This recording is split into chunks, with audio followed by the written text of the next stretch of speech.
So I hear the carriage horses are going to go out of Chicago. Um, I have some pretty serious thoughts about that. First, horses have been around with humans being bred by humans for several thousand years. We have domesticated them and required them physically, mentally, emotionally to do certain tasks. I don't agree with this. There's a lot of things I disagree on, and there will be a lot of people who will disagree with me on these as well, and I'm fine with that. With a draft horse, they're huge and they are big and they are not for your average person or average horse person even. A draft horse has not only physical characteristics of pulling, they were bred to pull. Every cell in their body is intended to pull and to have a job. Any horse that is out of a job, sitting out in a field in a pristine green pasture, running and doing its thing, for those people who don't know what horses are like regularly on a day-to-day basis, that's not how they behave. If they're out in the field, they will graze at the gate and work their way out. The bigger the field, the less it actually gets used. When they do graze, they will tear up the ground. They will eat the grass down to the dirt. They will ingest dirt, sand, and other things. They need to be cared for because of those things. They don't have an open range to run freely in a domesticated situation. Those areas have to be managed. It's land management. When you come to taking a draft horse away from its job, one of the things to think about that people don't realize is these animals are huge. They have a lot of muscle. Their bodies are intended to pull. They're mentally intending to pull. And it's not just pulling a cart. They will drag their people around. There's a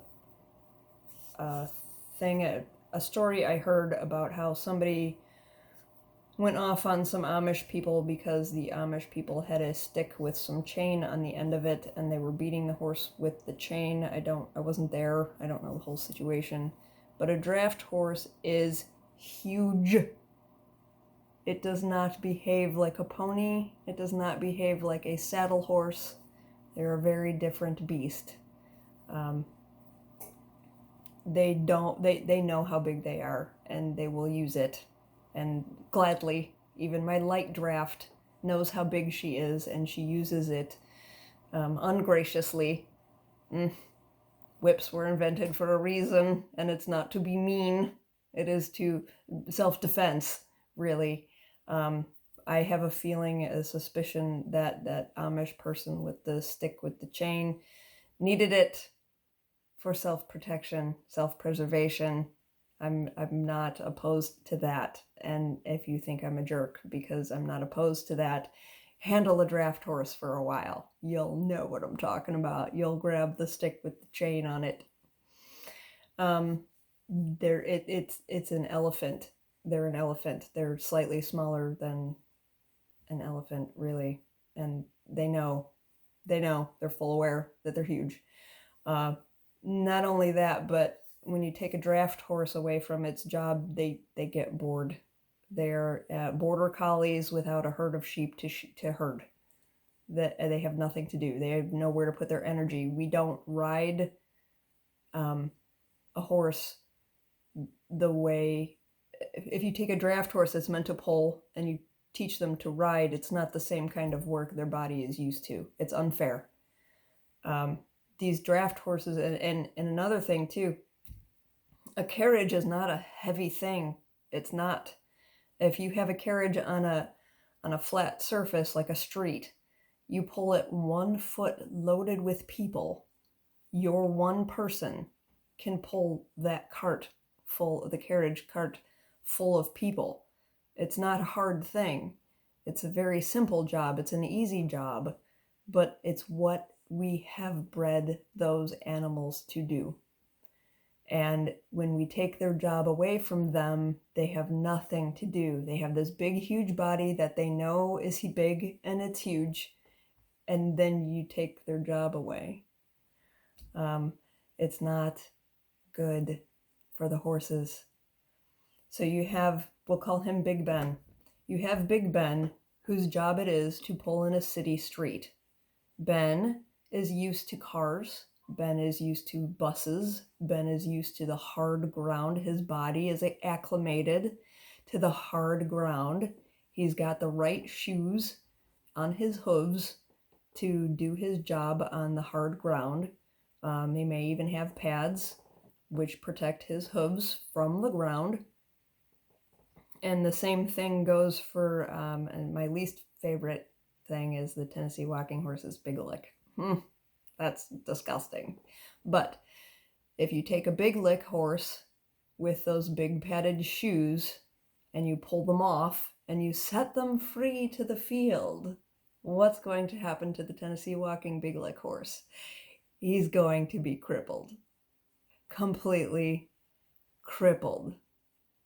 You will wreck everything in that horse's body if you pull those shoes off and set them loose into a field. Those shoes have to be tapered down until his entire body, not just his hooves, not just his legs, but his neck, his spine, his shoulders, his tail, his hips, his pelvis, everything is acclimated to being off of the big lick shoes. The same thing applies to the draft horses that are pulling in a city. And then you take a city horse and you put them in the country. Now, unless those draft horses, the city horses, go back and forth to the country, which happens a lot, you take the city horse and you put them into the country, they see a deer for the first time, they lose their mind. What is that thing? They're afraid. So you've got 1,400 pounds of sheer terror that can't handle normal fencing for what you would see with saddle horses or ponies. All 3 types of horses need different fencing. Did you know that? A draft horse needs to have like railroad ties and 2x8 fence to even slow them down. We're not talking about stopping them. That just slows them down. They need electric. They need, like velociraptor containers, some of them. Because they're huge and they know it. And they'll just slam right through it. A pony needs tiny fence. Because a pony can sneak out of horse fence. Bet you didn't know that. Unless you have ponies. If you don't know what the animal does and you don't work with the animal, you don't know what they need. A city horse's body is used to walking on concrete. They're used to it. You take them and you put them into a pasture and they're not used to the pasture. Come winter time, when there's jagged ice mud things everywhere, you take off the city shoes and you put them into the pasture with the ice chunks. They're going to get abscesses. And a horse that has an abscess in their hoof, it's a contained thing, a hoof. And as the hoof walls, what you see on the outside.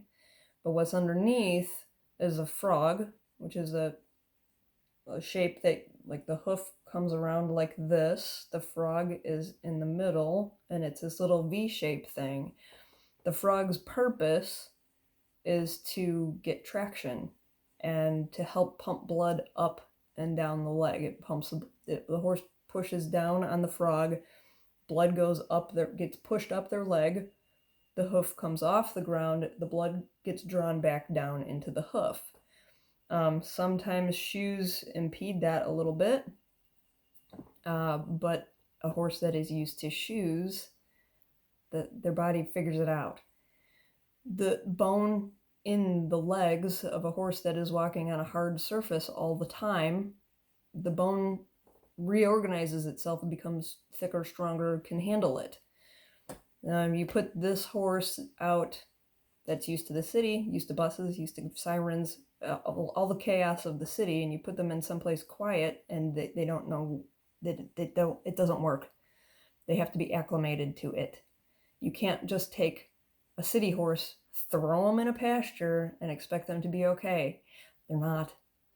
Also, when their bodies are used to pulling, and when they're used to doing these things, and you put them out in a field and they have nothing to pull, they lose muscle tone.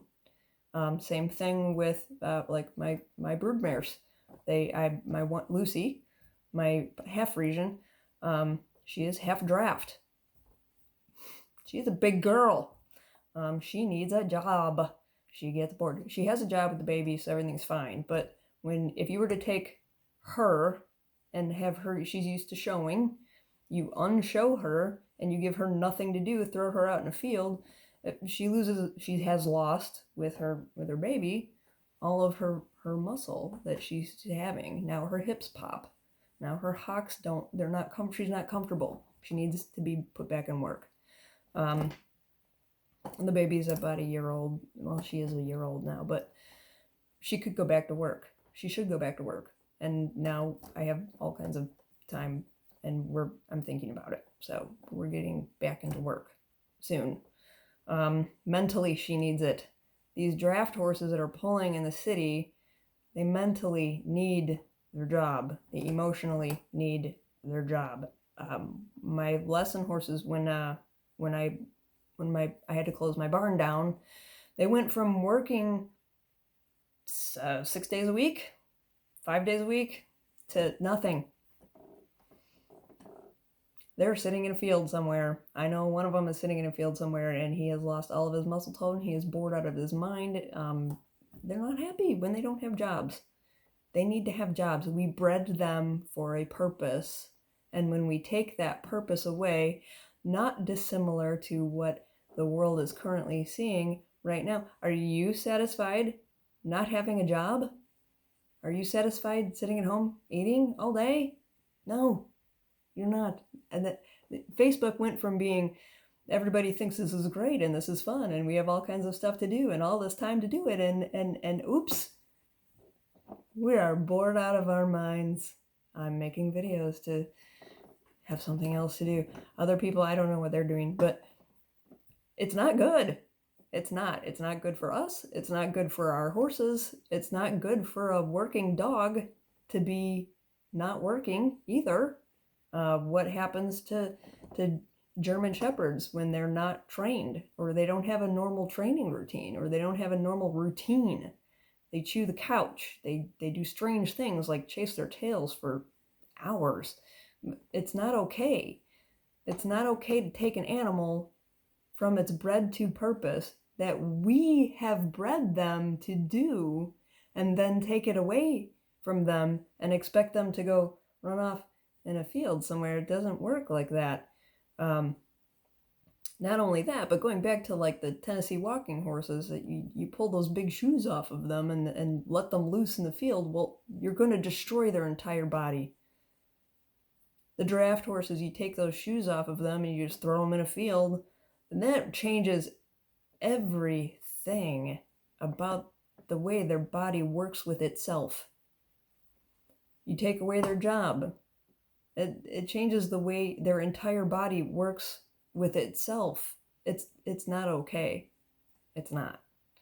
And people on the sidelines who don't know what these horses are doing or how to handle or care for horses, you don't have any business saying what's best for those horses. It's like, it goes back to another, it's like, well, it's cold outside, bring your pets in. Okay, fine. That works for a short-haired dog that is acclimated to being inside.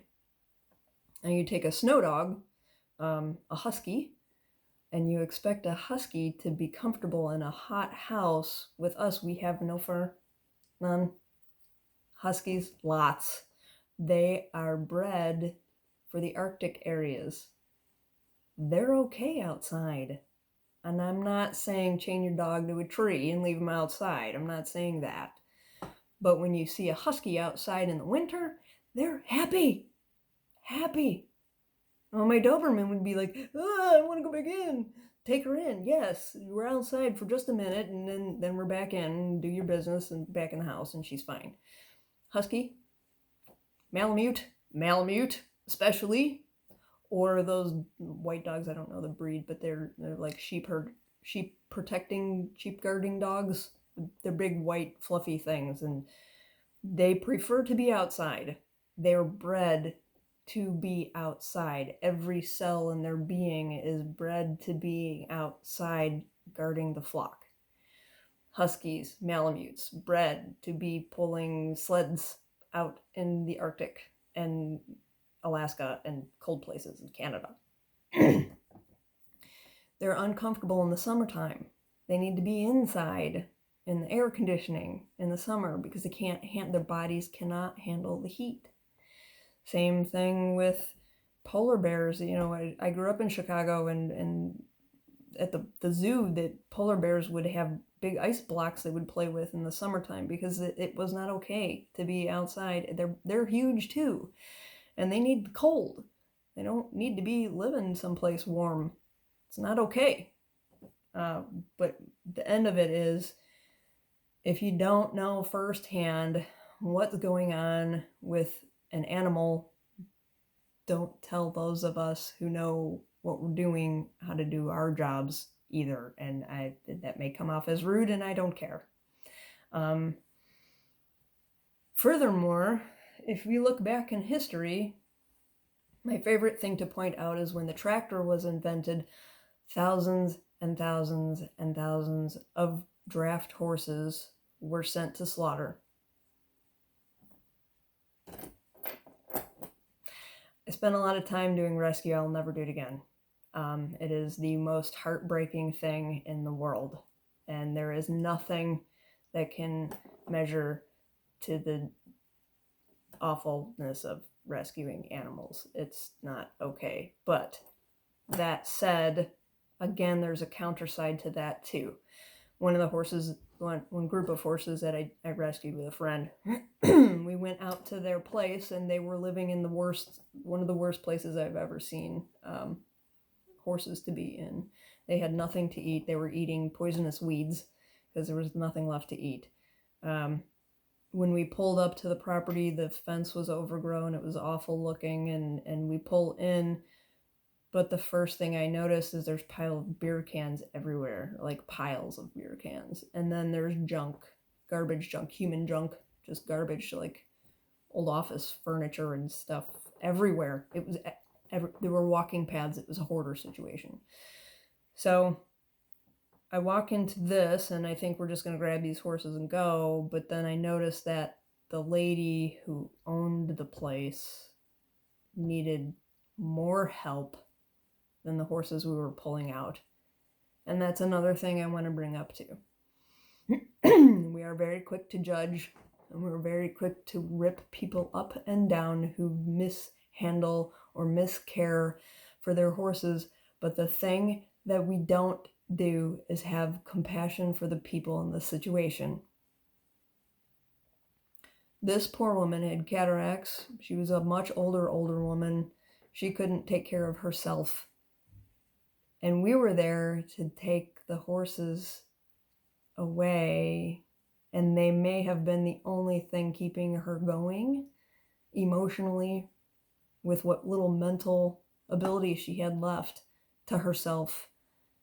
And who was coming to take care of her? Nobody. That's not okay either. It's not. So, before we go and judge other people and other situations, we've got to take a step back and look at the bigger picture. The bigger picture for that woman, she needed more help than those horses did, to be honest. And I still feel guilty about that one. Big time. Because I didn't know how to help her at all. I didn't know who to call to come check on her or do anything for her. And that's also the worst feeling ever. It's disgusting. I think about her a lot, and I don't like it. I do like that we got some of the horses up. One of them I know went to a really great place who's getting a lot of great normal care, and that's wonderful. What about her? Where's that lady? She's probably still there and probably still feeling the anguish that she is feeling when we left with the horses.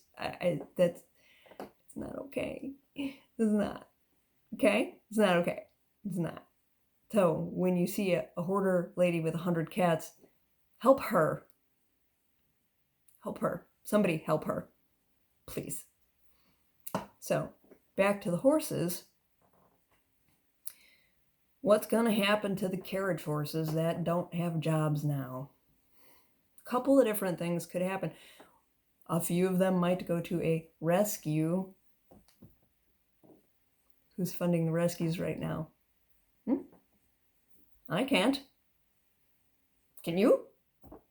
Can you send $800 a month to care for that horse who now doesn't have a job and who is not earning his keep? Maybe your neighbor can. I don't know. Somebody's gonna, right? No. The first thing to go in a situation like this that we're having currently are animal rescues, other stuff, people rescues, no, not-for-profits don't get money when there's no money being had. They don't.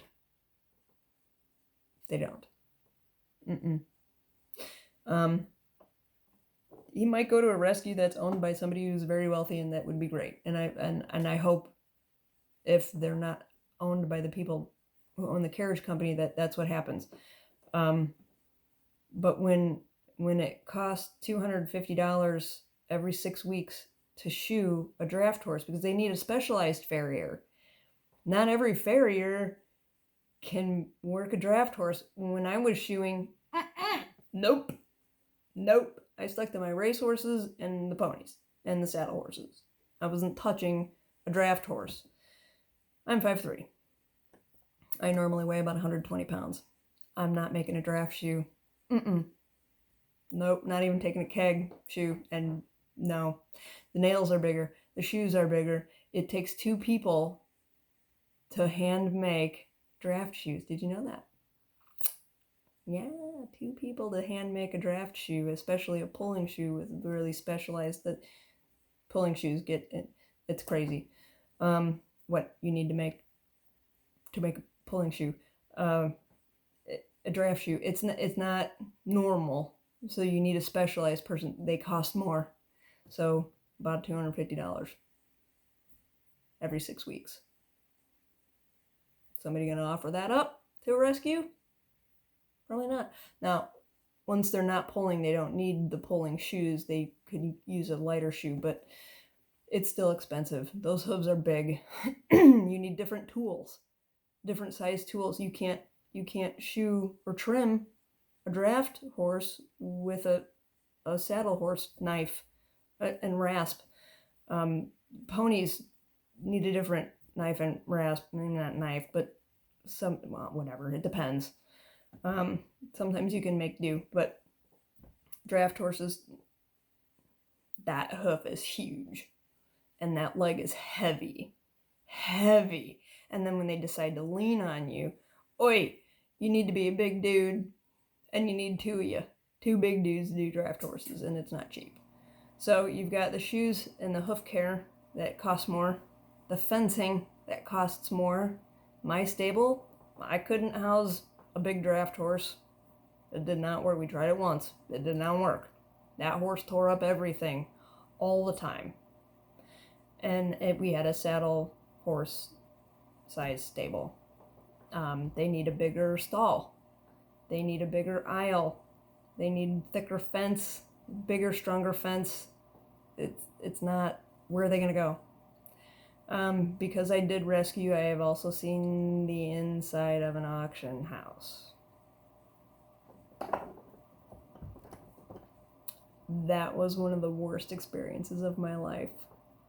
I'll let you know. That and the old lady, can't get those pictures out of my head. It's not okay.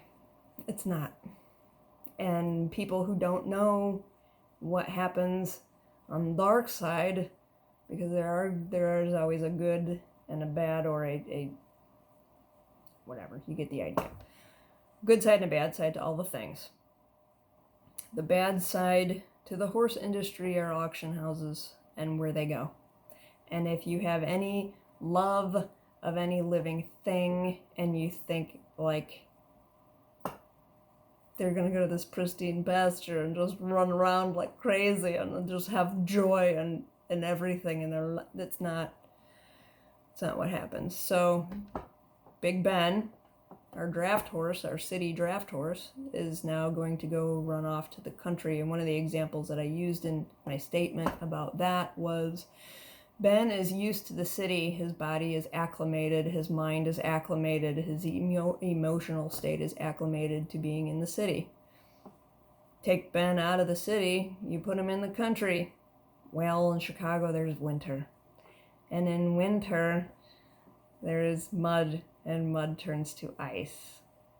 You take Ben's shoes off, and you throw him in this pasture that he may or may not be suited to, or may or may not be suitable to him, and he has no shoes, or light shoes. You can't really you got to do special stuff in the winter with shoes also. So he's out in this field, and he's used to walking on a hard, flat, normally flat surface. And now he's in a pasture full of mud. And what happens in mud when you have a hoof versus a big flat foot like us? We don't really put a whole lot of impression on dirt and mud when we walk. We're not 1,400 pounds standing on 4 peg legs, basically. So think about if you had a peg leg and you were walking through mud, what happens? Well, you put a big hole in the mud. Well, what happens in Chicago in the winter? It freezes. So now you have these craggly mud, dirt, ice sculptures that the horses have made in the beautiful green pasture. It's not. It's mud and it's ice and it's jagged and it's sharp. So you take his legs and his body that's acclimated to a street and a stable, a downtown stable. You put him on a pasture. If he's not used to that, well, now he's got abscesses in his hoof. So getting back to that point, the hoof is an encapsulated thing. It has very little give. It has some give, an appropriate amount of give. So every time that hoof comes down to the ground, it spreads a little bit too. That frog that I talked about earlier, it helps to spread the hoof ever so slightly. When they get a bruise in their hoof, it abscesses. What an abscess is inside a hoof, if you're not familiar with that, it's an infection. If you've ever smashed your hand in a car door or hit your finger with a hammer and you get a blood blister underneath there, well, it hurts. Now you're 1,400 pounds, and that's the only thing you have to walk on. Is that extremely painful thing? Now, a saddle horse and a pony, even a mini, when they get an abscess, they are called three-legged lame because they cannot use that leg. They can't use it until the abscess pops. And what happens with an abscess is you've got the infection inside the hoof. Well, the hoof is layers. If you look real close into your fingernail, you can see the stripes that come down like that. Lamina, that's what that is. And in a hoof, the lamina is about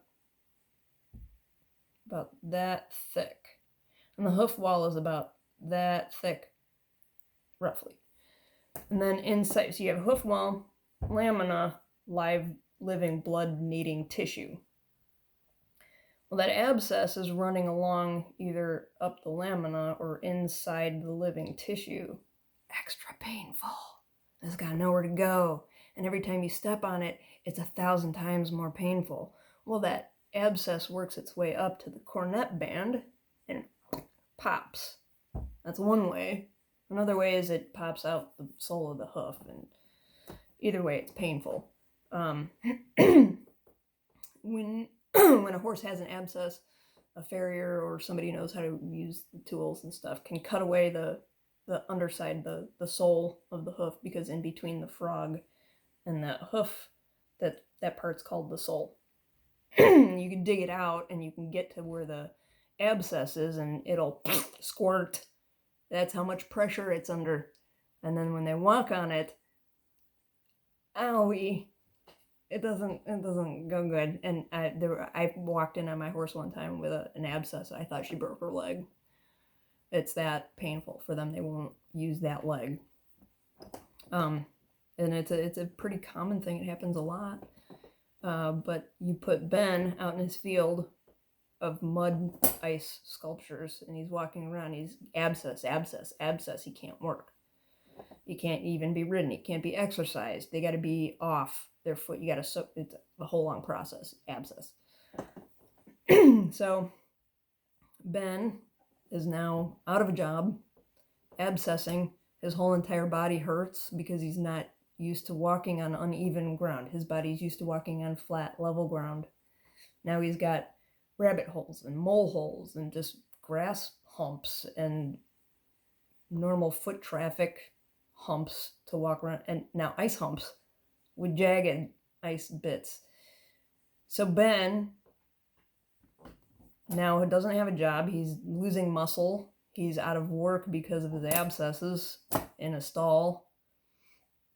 Not getting exercise at all because he can't. So he loses all his muscle tone, and this is just like one scenario. There's a lot of scenarios that can happen, and most of them aren't good. But he loses his muscle. Let's say he's an older guy. That muscle that he was used to having, and he's now 18, 17, 18, maybe 15, 17, 15 to 20. Let's call him 15 and 20, somewhere in there. His body's used to having a certain amount of muscle, and that muscle helps his giant joints on his 1,400-pound body stay sound. Now he doesn't have a job. He's not doing any work. He's not fit. His lack of fitness will also be detrimental to his body and his well-being. So he's lost his muscle tone, doesn't have a job, he's bored out of his mind. What's he gonna do? Play with the fence, break out, run into the street, get hit by a car? We've all seen pictures of moose that have gotten hit by cars. He is as big as a moose. Very much so. So, back to his body. Now his hocks hurt. Now his hips hurt. Now his elbows hurt. Now his knees hurt. His pasterns hurt. They didn't used to when he was fit. Well, now he's not fit. A saddle horse does not work the same way as a draft pulling horse does. A saddle horse can do all kinds of intricate, detaily things. And I'm not saying a draft horse can't. They can. But if your body is used to being a pulling horse and you go into being a saddle horse, your body's got to figure it all out. And it's very different in a lot of ways. And I'm just talking city pulling horses. I'm not talking about the cross-country carriage competitions. That's a whole other ball game. But when we have these horses that are used to doing a job, or a dog that's used to doing a job, and we take that job away from them, it affects that animal individually. And it's not okay. They need to have their jobs, or a job, something to take up that space of that doing nothing. And because none of us can sit around and do nothing. It's just not okay. We're experiencing that right now. 2020. Having no jobs. Or less jobs. So, When you think about the race horses and the other things that may seem unseemly to an educated society, keep in mind those animals have been bred for 2,000 years specifically to do specific jobs, and some of them are very good at them, those specific jobs. Thoroughbreds have it a little bit easier. They can go in a lot of different directions, but you're never gonna see a draft horse running a cross-country event. They can't do it. They can't. You can't take now they could do low level, yes, but you're not going to see a Rembrandt, I don't know how to say that one, but the really big, thickest, hugest, biggest, chunkiest draft horse is not going to be running on a cross-country field. They are not going to be doing dressage. They can't. Not well, and it's not okay. A big pulling horse needs to pull. That's what we've bred them. They are so specialized. That's kind of all they can do, in a way. I'm not saying it's across the board for every Belgian can't, there's plenty of Belgian trail horses out there. But for the most part, when we've designed an animal to do a thing, let it do its thing. Us horse people, when we work with our horses, they're not just a tool. They are our partners. We care about them. They become our family. We need them. And it's not just about the horse. What about the people? What about those drivers that work with they used to wake up every morning and get into the stable, harness their horses, look over their horses and make sure that they're okay to work that day, that nothing is wrong, that there is no abscess, that there's not some cut or gash underneath any of that harness. And they go out, they know that horse ear tip to hoof toe. Hooves have toes. They know every square millimeter of their animal. They know when that horse is not feeling well. They know when that horse is not eating right. They know when there is something wrong, but they can't put their finger on it, but something's not right. Something's off with Ben today. He can't go out.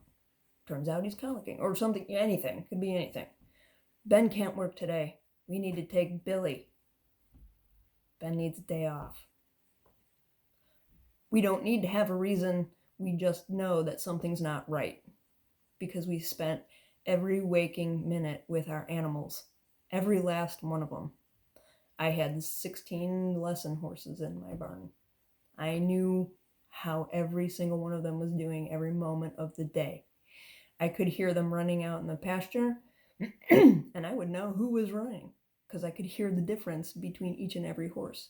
When I would go outside to get one of them, I would look at the hoof prints, and I knew each and every hoof print, all 4 hooves for all 16 horses. I don't know how many hooves that is. I'm not fast with math. But I knew each and every hoof, which hoof it was, and what horse it went to. Because I care about them a great deal.